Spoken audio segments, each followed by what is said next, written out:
नमस्कार। आज हम बात करेंगे शेयर बाज़ार के बारे में। पूरी जानकारी मिलेगी ए टू जेड, इसलिए वीडियो को बिल्कुल भी स्किप ना करें, पूरा वीडियो अंत तक देखिए। और वीडियो अच्छा लगे लाइक ज़रूर कर देना, और हमारे चैनल पर नए हों नीचे के लाल बटन को दबाकर सब्सक्राइब कर लीजिए, बेल नोटिफिकेशन ज़रूर दबा लीजिए। चलिए वीडियो को शुरू कर लेते हैं। सबसे पहले हम बात कर रहे हैं कि स्टॉक मार्केट क्या होता है, शेयर मार्केट क्या होता है। इसके पहले हम समझते हैं पहले मार्केट क्या होता है। मार्केट में एक दुकानदार होता है, एक ग्राहक होता है, वह कुछ पैसे दे करके माल को ख़रीदता है, ग्राहक और दुकानदार पैसे लेकर के माल को बेचता है, ये मार्केट है। वैसे ही स्टॉक मार्केट, शेयर मार्केट में किसी कंपनी के शेयर खरीदे जाते हैं और बेचे जाते हैं। इतना सा है बस शेयर मार्केट। जैसे मान लीजिए किसी कंपनी का शेयर 100 रुपये का है और उसके आपने 50 शेयर खरीद लिए। कितने के हो गए? 5,000 रुपये के। और आपने उस 100 रुपये के शेयर जब वो 200 रुपये पर हो गया तब आपने उसको बेच दिया। कितने के हो गए? वो हो गए 10,000 रुपये के, यानी कि आपने 5,000 रुपये का प्रॉफिट कमा लिया। ये होता है शेयर मार्केट में प्रॉफिट। ठीक है, तो इस तरीके से स्टॉक मार्केट, शेयर मार्केट में हम किसी कंपनी के शेयर खरीदते हैं, बेचते हैं। अब बात करते हैं कि शेयर क्या होते हैं। देखिए, शेयर किसी कंपनी का हिस्सा होता है कि जैसे मान लो उसका 1 करोड़ का हिस्सा इतने रुपए का है, तो मोटा मोटा तौर पर आप ये जान लीजिए किसी कंपनी के अलग अलग कंपनी के अलग अलग शेयर प्राइस होती है। ये कंपनी डिसाइड करती है कि वह अपने शेयर का प्राइस कितना रखेगी। सबके अपने अपने कंपनी के अलग अलग शेयर प्राइस होते हैं, ये आप जान लीजिए। किसी का 100 रुपये से लेकर के या 10 रुपये से लेकर के 1 रुपये से लेकर के या 50,000, 60,000, 80,000 तक कितना भी हो सकता है एक शेयर के मूल्य। और आप कितना भी शेयर खरीद सकते हैं, कितना भी शेयर बेच सकते हैं, इसमें कोई रेस्ट्रिक्शन नहीं है, कोई बाधा नहीं है। बात आगे समझ में? चलिए आगे जानते हैं। सबसे पहले हम बात करते हैं प्राइमरी मार्केट और सेकेंडरी मार्केट। इसमें 2 तरह के मार्केट होते हैं, ज़्यादा कन्फ्यूज मत होइए। प्राइमरी मार्केट में एक होता है IPO।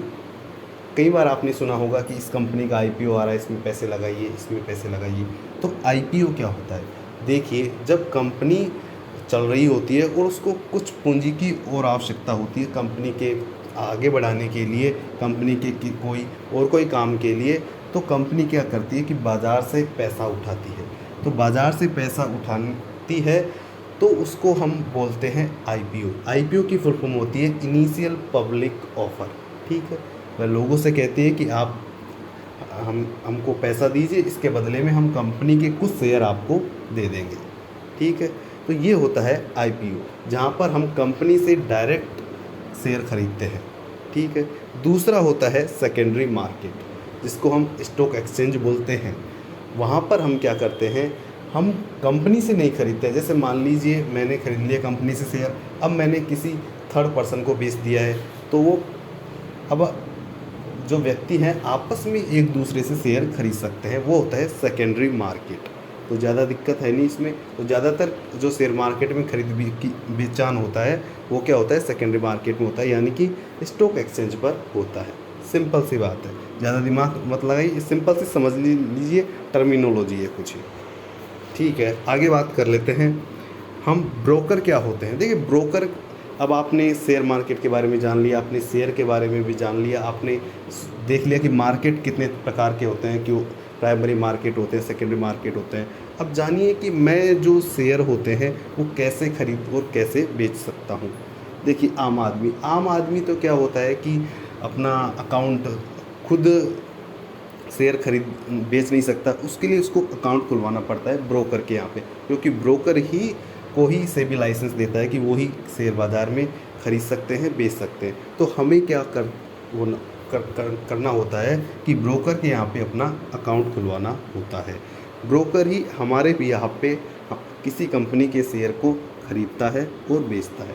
तो अलग अलग प्रकार के ब्रोकर होते हैं। तो 2 टाइप के ब्रोकर होते हैं मेन, फुल सर्विस ब्रोकर और डिस्काउंट ब्रोकर। ठीक है, फुल सर्विस ब्रोकर क्या होते हैं कि आपके ये सुविधा भी देते हैं कि आप शेयर को खरीद सकते हैं, बेच भी सकते हैं।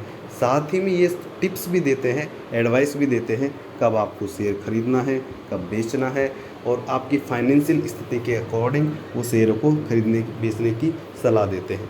यानी कि आपको सलाह भी देते हैं, टिप्स भी देते हैं। फुल सर्विस ब्रोकर, इनके चार्जेस भी ज़्यादा होते हैं। इनकी ब्रोकरेज ज़्यादा होती है। या ब्रोकरेज का मतलब होता है इनके जो अपन शेयर को ख़रीदते हैं बेचते हैं तो उस पर कुछ पैसा लगता है, चार्ज लगता है, वो चार्जेज भी इनके ज़्यादा होते हैं। दूसरे होते हैं discount broker. Full service broker के उदाहरण हैं, आप सुना होगा, मोतीलाल ओसवाल हुआ, शेर खान हुआ, ठीक है। ये क्या फुल सर्विस ब्रोकर होते हैं। अब आ गया मार्केट में डिस्काउंट ब्रोकर। डिस्काउंट ब्रोकर क्या करते हैं, आपको सिर्फ एक प्लेटफॉर्म देते हैं कि आप आइए हमारे यहाँ पे खाता खुलवाइए, फिर आप शेयर को खरीदिए बेचिए। ये डिस्काउंट ब्रोकर सलाह नहीं देते हैं, किसी प्रकार की टिप्स या एडवाइस नहीं देते हैं। इसी कारण इनकी जो ब्रोकरेज होती है यानी कि जो चार्जेस होते हैं वो बहुत कम होते हैं, बहुत ही मामूली होते हैं। इसलिए अधिकतर लोग आजकल डिस्काउंट ब्रोकर के पास जाते हैं, वो अपनी समझ के हिसाब से अपने शेयरों को खरीदते हैं और बेचते हैं। बात आगे समझ में। अब डिस्काउंट ब्रोकर कौन कौन से हैं आज की तारीख में? आज की तारीख में आप जीरोधा देख सकते हो, 5 पैसा देख सकते हो, ठीक है। ये कुछ डिस्काउंट ब्रोकरों के नाम हैं। अब अपन को क्या करवाना होता है, इन ब्रोकरेज के यहाँ पे जाकर के एक अकाउंट खुलवाना होता है। उस अकाउंट को बोलते हैं हम डीमेट अकाउंट, जहाँ पर हमारे शेयर खरीदे और बेचे जाते हैं। अब डीमेट अकाउंट भी आपके जैसे नॉर्मल बैंक अकाउंट होता है ना, बैंक अकाउंट में अपने पैसे रखते हो, वैसे ही डीमेट अकाउंट में शेयरों को रखा जाता है। इसमें पता चलता है कि आपने फला कंपनी के इतने शेयर खरीदे हैं, इतने शेयरों को आपने बेचा है। तो डीमेट अकाउंट होना ज़रूरी है। और ये डीमेट अकाउंट कहाँ पे खुलते हैं? ब्रोकरेज फर्म के यहाँ पे। बात आगे समझ में। अब देखिए, आपने शेयर मार्केट में जान लिया और जो मार्केट प्राइमरी मार्केट है इनके बारे में भी जान लिया। अब आपने खाता कहाँ खुलवाएं, ब्रोकर के बारे में भी जान लिया। चलिए आगे जानते हैं कुछ कि मार्केट का जो समय क्या होता है। जैसे अलग अलग समय होता है कि 9 से 10 होता है, 11 होता है, या 9 से 5 होता है, कितना होता है।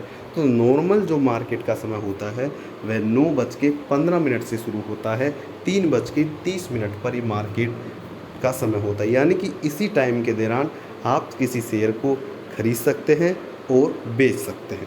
बात आगे समझ में। शनिवार रविवार की छुट्टी रहेगी, यदि कोई और हॉलीडे है, नेशनल हॉलीडे है, तो भी उसकी छुट्टी रहेगी। बाद बाकी जो टाइम होगा नॉर्मल, सुबह 9:15 से शुरू होकर के 3:30 तक आप किसी शेयर को खरीद सकते हैं और बेच सकते हैं। अगला बात करते हैं कि जो स्टॉक एक्सचेंज है, यानी अब आपने टाइमिंग के लिए भी देख लिया। अब आप सोचें कि जो है स्टॉक मार्केट है, उसमें बाज़ार कैसा होता है, कौन क्या खरीदता है बेचता है, क्या होता है। देखिए, 2 तरह के स्टॉक एक्सचेंज होते हैं, बीएसई और एनएसई। बीएसई की फुल फॉर्म होती है बॉम्बे स्टॉक एक्सचेंज, ठीक है। यह भारत का सबसे पहला स्टॉक एक्सचेंज था, जो कब बना था? 1875 में, यानी कि बहुत ही पुराना स्टॉक एक्सचेंज है, जो कि दलाल स्ट्रीट पे था। बीएसई यहाँ पर प्लेटफॉर्म देता है आपको कि आप इसको खरीदिए और बेचिए। तो एक बीएसई होता है, एक होता है एनएसई, नेशनल स्टॉक एक्सचेंज, जो करीब 1994 में इफेक्टिव आया था। 1992 में इसकी स्थापना हो गई थी और 1994 से ये इफेक्टिव आया था। नेशनल स्टॉक एक्सचेंज यानी कि मेनली भारत में, इंडिया में 2 तरह के एक्सचेंज हैं, बीएसई एनएसई। यानी कि आप मान लीजिए 2 तरह के मार्केट है, यानी कि शेयर को खरीद सकते हो। आप कहाँ से खरीद सकते हो? या तो एनएसई से या बीएसई से। सिंपल सी बात है, बस इतना से समझना है। आगे और चलिए, और हम बताएंगे इनके बारे में और भी ज़्यादा जानकारी, पूरा सीखेंगे आप, बिल्कुल भी स्किप ना करिए। अब बात करते हैं इंडेक्स के बारे में। अब आप कई बार सुनते हो कि सेंसेक्स क्या होता है, निफ्टी क्या होता है। ये सुनते हो सेंसेक्स इतना पॉइंट चढ़ गया, आज इतना पॉइंट गिर गया, कई बार सुनते हो आप। तो सेंसेक्स क्या होता है? सेंसेक्स देखिए, जो भी बीएसई का मार्केट होता है उसके अंदर बहुत सारे कंपनी रजिस्टर्ड होती है। हर कंपनी को शेयर मार्केट से जुड़ने के लिए पर्टिकुलर मार्केट में रजिस्ट्रेशन लेना होता है। जैसे 2 तरह के मार्केट मैंने आपको बताया, बीएसई और एनएसई। तो बीएसई में हर व्यक्ति को लाइसेंस लेना होता है, ठीक है, तो वहाँ रजिस्टर्ड होती है वो कंपनियाँ, ठीक है। तो वैसे ही जो बीएसई था उसने क्या किया, टॉप 30 कंपनियों को उठाया, हर सेक्टर की अलग अलग कंपनियों को, जो टॉप परफॉर्मिंग है उन सबको शेयरों को मिला करके एक इंडेक्स बना दिया, एक वैल्यू बना दी कि भैया ये दिखाएगा कि कंपनियों की जो वैल्यू है, जो इकोनॉमिक आर्थिक अपनी देश की हालत है या कंपनियों की पोजीशन है वो कितनी है, मतलब कितनी बढ़ रही है। यदि इसका मूल्य बढ़ता जा रहा है, इसका मतलब हमारा देश आगे बढ़ रहा है, देश इकोनॉमिक रूप से आगे जा रहा है, कंपनियां आगे बहुत अच्छा परफॉर्म कर रही है। ठीक है, तो सेंसेक्स की जो शुरुआत हुई थी ये करीब 1984 के आसपास हुई थी, जिसमें ये सेंसेक्स करीब 1000 रुपये का इंडेक्स माना गया। और आज यदि की तारीख में बात करें तो हम करीब ये 50,000 रुपये पे पहुंच चुका है। यानी कि आप ये देख लीजिए कि जो 35 सालों में ये शेयर लगभग 50 गुना हो गया। यदि मान लीजिए किसी ने 1 लाख रुपए उस वक्त लगाए होते तो आज की तारीख में वो 50 लाख रुपए हो गए होते। तो ये देखिए इस स्टॉक मार्केट की ताकत है 35 साल में। मतलब आप देखिए 1 साल में ही आपका पैसा 1.25 गुना 2 गुना हो गया। देख लीजिए आप कितनी तेज़ी से इस इक्विटी मार्केट में पैसा बढ़ता है। वैसे ही निफ्टी है। अब जो NSE मार्केट थे उसने भी अपने यहाँ जो भी कंपनी रजिस्टर्ड थी उसको यहाँ पे उसने क्या कर लिया, एक इंडेक्स बना दिया। अब इसने 30 की जगह 50 कंपनियों को चुना जो अपने अपने सेक्टर की दिग्गज कंपनियाँ हैं, उनको उसने चुना जो बड़े बड़े मार्केट कैप लेकर के रखती है। तो उसने 30 कंपनियों को चुना और 30 कंपनियों को मिला करके एक इंडेक्स बना दिया। उनकी वैल्यू के आधार पर यदि उनकी वैल्यू बढ़ती है, उनके शेयर की प्राइस बढ़ती है, इसका मतलब वो इंडेक्स भी बढ़ जाएगा। ठीक है, तो निफ्टी जब शुरू हुआ था तो करीब 1996-97 के आसपास ये करीब 1000 रुपये के आसपास ये शुरू हुआ था और ये आज ये पहुंच गया है करीब 15,000 के आसपास। यानी कि लगभग 15 गुना यह हो गया है। यानी कि आप देख लीजिए 20 से 25 सालों में 15 गुना हो गया है। तो इसी तरीके से ये सेंसेक्स और निफ्टी इंडेक्स काम करते हैं आपके लिए। तो आज आपको इस देखने को मिला कि सेंसेक्स और निफ्टी क्या होता है। अगले चलते हैं कि आखिरकार हमने सेंसेक्स भी जान लिया और निफ्टी भी जान ली।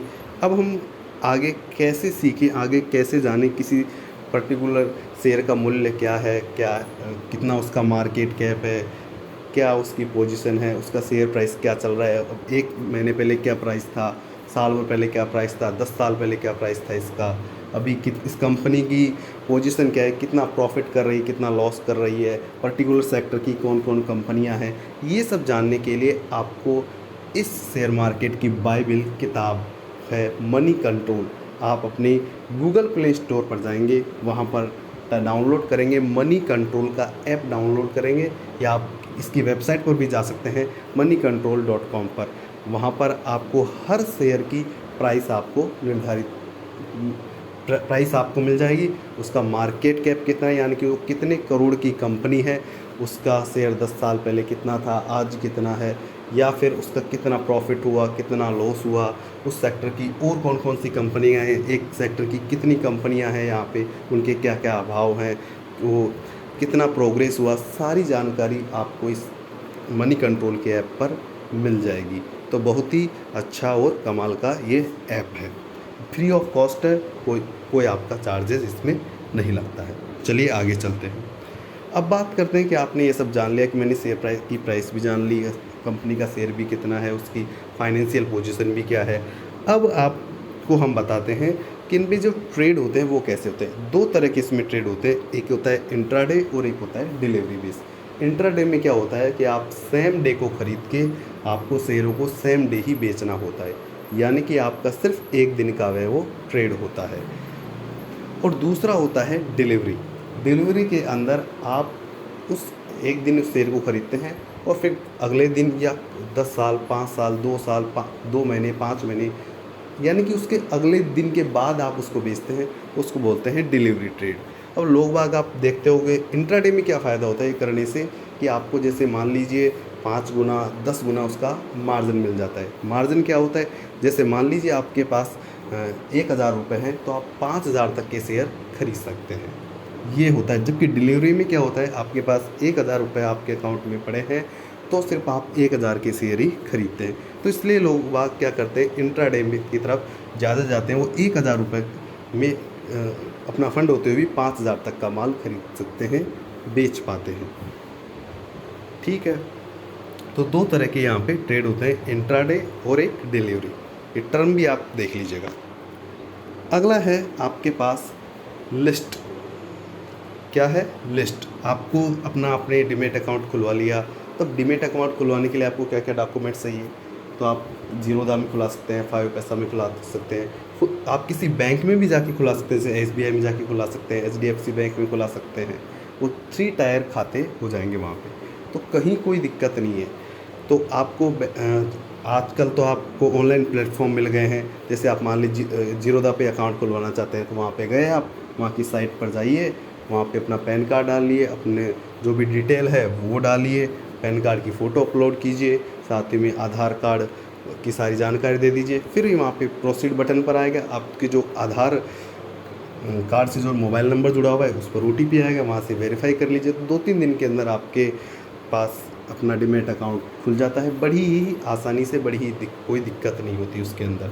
फिर आप उसका जो ऐप आता है वो ऐप डाउनलोड कर लीजिए, चाहे जीरोधा का हो, चाहे 5 पैसा का हो, चाहे मोतीलाल ओसवाल का हो, जहाँ पे भी आपने अपना डीमैट अकाउंट खुलवाया है वहाँ पर आप चले जाइए और उस ऐप को खोलेंगे। तो वहाँ पर आप को 2 तरह की आप लिस्ट देखते हैं, एक होता है वाच लिस्ट, एक होता है पोर्टफोलियो। देखो वाच लिस्ट क्या होता है, वाच लिस्ट के अंदर आपने कह दिया, मान लीजिए मैं SBI का शेयर खरीदना चाहता हूँ, तो आपने कहा, जैसे मान लीजिए भी वो 300 रुपये पे चल रहा है, आप सोच रहे हैं कि मैं 250 रुपये पे आ जाए तब मैं उसको लूँगा, तो बार बार आप को उसको सर्च करने की ज़रूरत नहीं पड़ेगी। आप उसको एक बार अपने वॉच लिस्ट में डाल लीजिए, जैसे SBI, बैंक ऑफ बड़ौदा डाल लिया, रिलायंस डाल दिया आपने, MRF का डाल दिया, जो भी आपके शेयर आप जिसमें इंटरेस्ट है, जिन भी शेयरों को आप खरीदना बेचना चाहते हैं, उनके एक अलग से वॉच लिस्ट रख लीजिए। रोज़ देख सकते हैं आप उनका जो मूवमेंट है, यानी कि कितना शेयर की प्राइस बढ़ी, कल कितनी थी, आज कितनी है, दिन भर में कितना कुछ मूवमेंट रहा उसकी शेयर की प्राइस में, वो सब आप देख सकते हैं। अगला है पोर्टफोलियो। अब क्या होता है, जैसे मान लीजिए आपने आज से एक शेयर खरीद लिया, SBI का एक शेयर खरीद लिया, तो वो शेयर खरीदते ही आपके क्या हो जाता है कि वो डीमैट अकाउंट में चले जाता है। फिर वो क्या होता है आपके पोर्टफोलियो, यानी कि पोर्टफोलियो में होता है कि आपने कितना शेयर खरीदा है, किस किस कंपनी के खरीदे हुए हैं और कितने कितने शेयर खरीदे हुए हैं। तो वो पोर्टफोलियो होता है किस अमाउंट के आपने कितने अमाउंट के शेयर खरीद लिए हैं, कितना आपको अभी प्रॉफिट हो रहा है, कितना लॉस हो रहा है, तो पोर्टफोलियो बता देता है आपको सारी आपकी डिटेल, जो भी आपने शेयर खरीदे हैं, बेचे हैं, सारी जानकारी उस पोर्टफोलियो में आपको मिल जाती है। आपके पास फला कंपनी के कितने शेयर खरीद पड़े हैं, फला कंपनी के शेयर आपने खरीदे, उस पर प्रॉफिट हो रहा है या लॉस हो रहा है, आपने कितने पैसे इन्वेस्ट किए हैं उसके अंदर और कितने अब पैसे उसकी वैल्यू रही है आज मार्केट के हिसाब से। तो वो सारी जानकारी आपको पोर्टफोलियो के थ्रू मिलती है। बात आगे समझ में, आपने चलो अकाउंट भी खुलवा लिया, वॉच लिस्ट भी देख लिया, आपने अपने 2-4 शेयर भी खरीद लिए, अपनी पोर्टफोलियो में डाल लिए।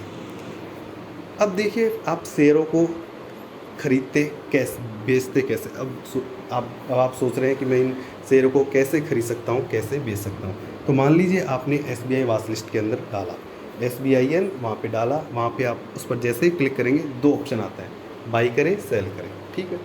तो आप जैसे ही शुरुआत में आप बाई करेंगे तो एक होता है, 2 ऑर्डर होते हैं, एक तो LMT ऑर्डर जिसको बोलते हैं हम लिमिट ऑर्डर, एक होता है मार्केट ऑर्डर, उसको बोलते हैं मार्केट पर क्या प्राइस चल रही है। देखिए लिमिट ऑर्डर का मतलब होता है, जैसे मान लीजिए SBI का 300 का शेयर आप सोच रहे हैं कि 280 पे आ जाएगा तब मैं इसे खरीदूंगा, तो आप लिमिट ऑर्डर लगा दीजिए, ठीक है। जैसे अभी मान ली 300 का शेयर है, अब 295 पे आ जाए तो बढ़िया प्राइस है, तुम 295 पे खरीदना चाहता हूँ, तो आप लिमिट ऑर्डर लगा दीजिए। या फिर आप चाहते हैं कि 300 का शेयर मैं तो अभी के भी खरीदना चाह रहा हूँ, तो उसको MKT कर दी, सिलेक्ट कर लीजिए। तो MKT क्या होता है, मार्केट, यानी जो प्राइस अभी इस किसी शेयर की चल रही है उसी प्राइस पर आपका शेयर जैसे आप बाई पर क्लिक करेंगे बाई हो जाएगा, ठीक है। 2 होते हैं ये, LMT ऑर्डर और मार्केट ऑर्डर। लिमिट ऑर्डर क्या होता है कि पर्टिकुलर डे के लिए चलते हैं, यानी एक दिन के लिए वो वैल्यू रखता है, फिर आपको अगले दिन फिर आपको लिमिट ऑर्डर लगाना होगा। तो इस तरीके से ये लिमिट ऑर्डर काम करता है। एक होता है स्टॉप लॉस। आपने मान लो किसी कंपनी का शेयर 300 रुपये में खरीद लिया, अब आप चाहते हैं कि ये शेयर बहुत नीचे जा रहा है, 250 तक आ गया, तो आपने क्या है कि स्टॉप लॉस लगा दिया कि जैसे ही ये शेयर 250 से नीचे जाएगा मेरा शेयर बिक जाए, मैं ज़्यादा लॉस नहीं कर सकता, यानी कि स्टॉप लॉस हो जाएगा। तो जो भी आपका प्राइस होता है उसके हिसाब से स्टॉप लॉस आप लगा सकते हैं। तो इन टर्मों का मतलब आप समझ गए होंगे। अब देखिए, अब इस ऑर्डर में भी एक चीज़ होती है, एक होता है इंट्राडे और डिलीवरी, मैंने बताया था आपको। तो इंट्राडे करेंगे तो आप MIS सेलेक्ट करेंगे। MIS का मतलब होता है marginal intraday square of, marginal intraday square of. तो जब आप इंट्राडे यानी कि एक दिन के अंदर शेयर को खरीदेंगे बेचेंगे, तब आप क्या सेलेक्ट करेंगे, MIS। वरना यदि आप उसको लॉन्ग टर्म के लिए रखना चाहते हैं तो आप सिलेक्ट करेंगे CNC। CNC का मतलब होता है केस एंड कैरी, ठीक है। यदि आप इंट्राडे करना चाहते हैं यानी कि अपने शेयर को सिर्फ एक दिन के लिए खरीद बेच रहे हैं तो आप सिलेक्ट करेंगे MIS, वरना आप सिलेक्ट करेंगे CNC। यदि आप शेयर को एक दिन से ज़्यादा होल्ड रखना चाहते हैं तो उसको करेंगे आप सिलेक्ट CNC। CNC की फुल फॉर्म होती है केस एंड कैरी। बात आगे समझ में? तो बड़ा ही सिंपल सा ये प्रोसेस है। आगे चलते हैं। अब आप बात करेंगे, चलो ठीक है ये सब आपने बता दिया कि अब इसके अंदर फंड होता है, उसमें पैसे कैसे डाल सकता हूँ मैं। देखिए, आपने जब अकाउंट खुलवाया था ना, तब आपको बैंक अकाउंट की एक फ़ोटोकॉपी भी आपको देनी होती है। जब आपने डीमैट अकाउंट खुलवाया था तो उस अकाउंट से जुड़े हुए आप UPI से जा कर के अपने फंड में पैसा डाल सकते हैं, या आपके पास उस अकाउंट से की ऑनलाइन बैंकिंग हो तो वहाँ से आप उसमें पैसा डाल सकते हैं। आपके ऐसे नहीं, डायरेक्ट आपके अकाउंट से आपको पैसा मिलेगा, ये आप ध्यान रख लीजिएगा। आपको पहले इसमें वॉलेट होता है एक टाइप का ही, तो उस जो भी आपने ब्रोकर है, उस जहाँ भी आपने अकाउंट खुलवाया, जैसे मान लें 5 पैसा में आपने खुलवाया है तो आपके 5 पैसा में आपका फ़ंड दिखेगा वहाँ पर कि कितना फ़ंड वहाँ पर आपने ऐड किया है। तो वहाँ पे आपके जो वॉलेट है उसके अंदर आपको आपका वो फ़ंड दिखा देगा, ठीक है। तो फिर आप उस फंड को इस्तेमाल करके अपने शेयरों को ख़रीद सकते हैं, ठीक है। अगला चलते हैं। अब आप कहते हैं कि ठीक है सर कि मैंने ये सब कर लिया, अब इस पर टैक्स वैक्स वगैरह भी कुछ लगता है कि देखिए, जैसे मान लीजिए आप किसी शेयर को इंट्राडे यानी कि उसी दिन खरीदते उसी दिन बेचते हो और उस पर प्रॉफिट होता है, तो कितना % टैक्स लगेगा, 15%। बात आगे समझ में? उसको बोलते हैं STGC, short term capital gain. Short term capital gain, अरे मान लीजिए आप डिलीवरी पे आपने शेयर खरीदा और 1 साल से पहले आपने उसको बेच दिया, तो भी आपने जितना प्रॉफिट हुआ उसका 15% टैक्स लगेगा। आप कह रहे सर लॉस हो गया, तो लॉस को आप कैरी फॉरवर्ड कर सकते हैं। कब तक? 8 साल तक। यदि मान लीजिए इस साल आपको लॉस हो गया, अगले साल प्रॉफिट हो गया, तो उस प्रॉफिट में से लॉस को आप घटाएंगे अगले साल, फिर उस पर जो बचा हुआ है उस पर आप 15% का टैक्स देंगे। बात आगे समझ में? अगला है LTGC, long term capital gain, यानी कि आपने किसी शेयर को 1 साल से ज़्यादा तक होल्ड कर दिया है तो आपको वहाँ पे LTGC लगेगा, यानी कि लॉन्ग टर्म कैपिटल गेन। पहले यह बिल्कुल एग्जेम्प्टेड था, लेकिन अभी सरकार ने इसको कर दिया है 10%। वो भी कब? जब आपकी 1 लाख रुपए से ज़्यादा का प्रॉफिट हो तो आपको 10% देना होगा। बाद बाकी यदि आपका प्रॉफिट 1 लाख से नीचे है तो आपको कोई टैक्स वहाँ पर नहीं देना होगा, ठीक है। और यदि मान लीजिए आपका 2 लाख का प्रॉफिट है तो 2 लाख में से पहले 1 लाख घटाएंगे, फिर 1 लाख बचा, 1 लाख पर 10% का आपको टैक्स देना होगा। चलिए आगे चलते हैं। तो दोस्तों, हमने शेयर मार्केट से जुड़ी हुई सारी जानकारी आपको इस वीडियो में दी। आप पर्टिकुलर किसी टॉपिक पर, इतने सारे हमने टॉपिक डिस्कस किए, उस पर डिटेल कोई वीडियो बनानी हो तो हमें कमेंट बॉक्स में बता दीजिए। मैं उस पर और भी डिटेल एक बातों को खोलते हुए उस पर एक वीडियो बना दूंगा। तो कमेंट बॉक्स में बता दीजिए कि कौन से टॉपिक पर आपको वीडियो चाहिए। तो वीडियो अच्छा लगे लाइक कर दीजिए, चैनल को सब्सक्राइब कर दीजिए, please please please. Thank you.